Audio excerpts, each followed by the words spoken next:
Welcome back to another how-to video. This is a monthly series where I show you guys how to navigate the hobby like a pro. I even made a whole playlist with all of my other how-to videos, so definitely go check those out. I promise you will learn a ton of stuff. And for today's video, we are going to be doing how to attend your first card show like a pro. We are actually going to have 10 tips and tricks, probably throw a couple more in there. And we're going to actually be doing a giveaway today. We're going to be giving away a World Championship Pikachu and a Victini illustration or promo. All you have to do is make sure you're subscribed, hit that notification bell, you got to hit that like. Then you have to answer the question of the day. So for today's question, do you guys want to see numbered Pokemon cards in Pokemon? And I do have to announce the winner from last Sunday's giveaway, and it is at Frax Battle. So just shoot me an email or hit me up on Instagram. I'll get those cards sent out to you. And we do have to give a big thanks to our video sponsor real quick, and that is Platinum Protectors. If you guys need cases for any type of collectible, Platinum Protectors has got you covered. They have cases for action figures, comic books, diecast, Funko Pops, trading cards, and video games. When it comes to trading cards, they have so many different options. They got Lorcana, they got One Piece, they got cases that are literally a couple dollars a case, and I have actually tried a ton of different plastic cases recently, and these are definitely the best ones that I've tried. You know, they got the nice acrylics, Japanese, UPCs, they got it all. And then if you click my link in the description, you'll get 10% off your first order of $50 or more. Then also, if you're going to grade through PSA for your first time, click my link. Use the code BEARD25 and receive $25 off your very first submission, which is basically a free graded card. And I highly recommend doing it yourself over letting someone like GameStop do it. But all right, let's get into it. So here are the top 10 tips and tricks so you guys can go to your next card shows like pros. So the very first one is bring cash. Very simple. Everybody wants cash. It's just easier to deal with. I see a lot of people even coming to card shows with like just their debit card and stuff. 90% of people do not take, cards, and they all prefer cash. Trust me.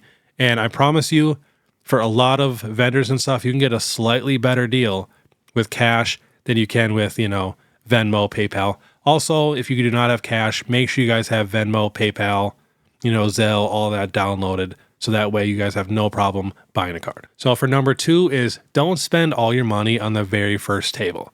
So the only way I ever recommend doing that is if you're looking for grade-worthy cards and at that first table you find a bunch. Or if it's like a super, super rare card that you just don't really see, then those are probably the only two where I'd say it's okay to, maybe buy at that first table. Or you could also ask them to maybe hold it. A lot of vendors don't like doing that, but some will. So you can go, take a lap. But otherwise, most of the time, always take a lap or two, kind of feel it out, see which vendors are, giving the most, that have the cleanest cards, that have the best options. Also, you're more likely to get a better deal when you buy a lot more cards. So if you find a table that has 10 cards that you need versus a table that has 1 or 2 cards that you need, the table that has the 10 will probably more likely be willing to work out a deal with you. So that's a big one for sure. Number 3 is know prices. If you guys have a couple cards you're, interested in that you're going to be hunting for, know exactly what those cards go for because you will get ripped off. I promise you.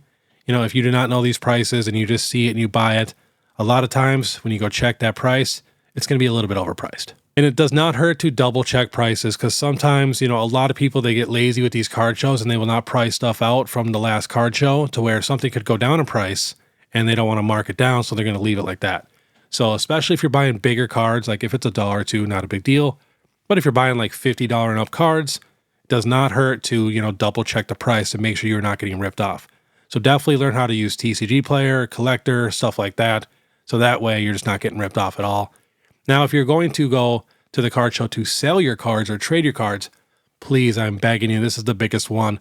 Price the cards out the night before. A lot of vendors do not have a ton of extra time to sit and price out a huge collection. So it actually does help a ton. Just make sure you price them out correctly, and don't lie.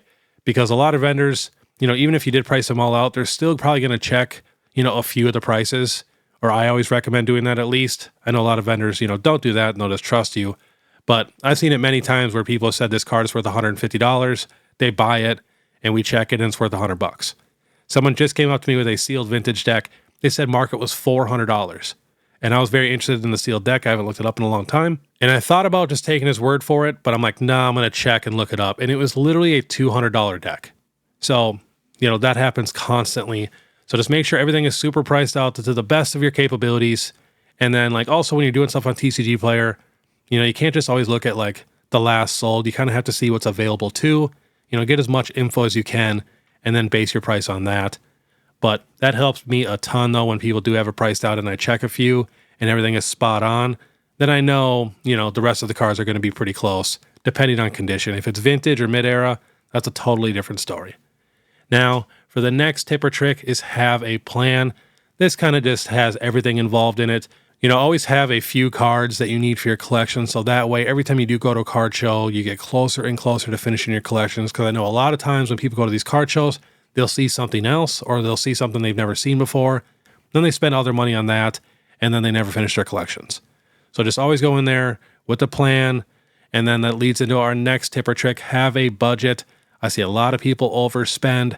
And, it really depends on the market too. You got to be careful buying some of these cards when they're at their all-time highs, because you could buy a card for $400. A couple months later, it could be a $200 card. But yeah, remember, this is just Pokemon, so always make sure you have your bills and everything paid for, and just don't go too crazy, because I've seen it a bunch. People get really into these card shows, especially if it's their first ever card show and they're having a blast. I've seen people completely overspend to where literally the next week they hit me up to sell their cards that they just bought because they can't pay their bills. I'm not even joking. So really the only time I would ever recommend going over your budget is if you truly find a super clean minty raw card that that you can grade and possibly make a lot more money once it actually gets graded and it's a 10. That's the only time I really ever do that. Or like I mentioned earlier, if it's a super rare card that you never see even online, that would be like the only times I ever, slightly go over my budget. Next is inspect the cards. Do not just buy the grade. There are so many people, I vend a ton now where I have PSA 10s and they'll say, I'll take that 10. And they don't even look at the card. Definitely check out the card because there's probably 10 different PSA 10s in that whole show. They're all going to be around the same price, but one of those cards is definitely the mintiest one out of all those 10. And that's what I like to find, because that way, let's say 5-10 years down the road, PSA is not top dog anymore, right? Let's say PSA is one of the worst grading companies. Not sure that will ever happen, probably not, but let's just say it does. So for the person who just bought a ton of random PSA 10 cards, and let's say you want to crack them out and go to the new grading company that's just the top dog that's getting the most value, the person who just bought all the random ones is going to be struggling to get good 10s. But the super picky people, who actually check out a bunch of 10s to get the best one, they are going to do so much better and they're going to get a ton of, 10 crossovers. So it does pay to check the cards for sure. Next is do not be afraid to negotiate. Most vendors are always okay with just taking a couple bucks off. Now, don't completely lowball them, unless like their card is incorrectly priced or something like that. Let's say it's priced at $50, but market's $35. Show them that it's going for $35 and, then work it out like that. But otherwise, if a card's like $48, I would never in a million years pay that $48. Always offer, $45, or let's say if it's $43 to $40. So you can always get a couple bucks off, especially like I mentioned earlier, the more cards you get. So if you buy, a big collection, you could probably do like 95% of all the sticker prices, and pretty much every vendor is going to be okay with that. But yeah, the amount of people that I see just come up and don't look up prices and just pay whatever the vendor has and don't negotiate at all, it's kind of crazy. It's probably like 70% of the people that go to these card shows. And, I know it's just a couple dollars here and there, but it does add up. If you do that 10 times during a card show, you can get a whole nother cool card at the end, just from the money you saved. So, definitely remember that's a big one. And then also make sure you guys bring, like a little backpack or a binder or something to hold your cards. The amount of times that I've heard of people losing their cards that they bought is kind of crazy. Even one time I was at Card Party and someone gave me a really cool Suicune card and I lost it. Like, I was so upset. It was a Rainbow GX Suicune. Still to this day, I think about that card. I don't know how it fell out of my pocket, but it did. So definitely bring a bag, maybe even a binder, stuff like that. And that actually goes into my last one on my list, which is stay aware of your surroundings.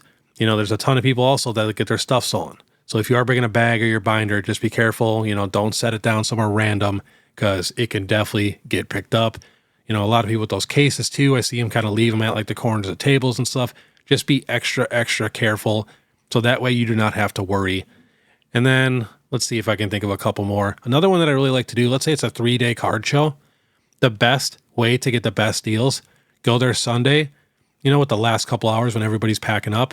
A lot of people travel really far and they're much more willing to give good deals on that last day than, let's say, compared to the very first day. Now, there is one bad thing about going on that last day is you're going to be missing out on like the rarer cards that were there earlier in the week, or, even like the cleaner raw cards.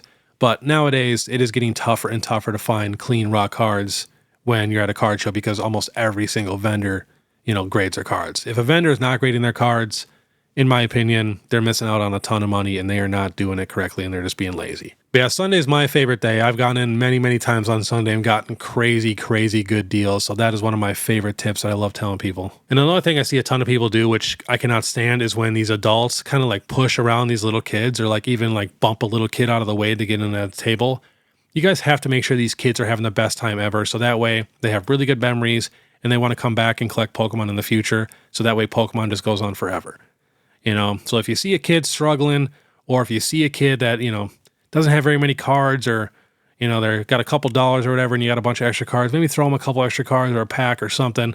Just try to hook them up and try to make sure they have a great day. And I did think of one more thing that it drives a ton of vendors super crazy, is when someone brings an entire collection and they didn't price out anything, they want to sell it or trade it, and the vendor sits there for an hour and prices all those cards out, and then they, you know, shoot them an offer, and then they're like, all right, I'm going to go shop this around the entire show and see what other people will offer me.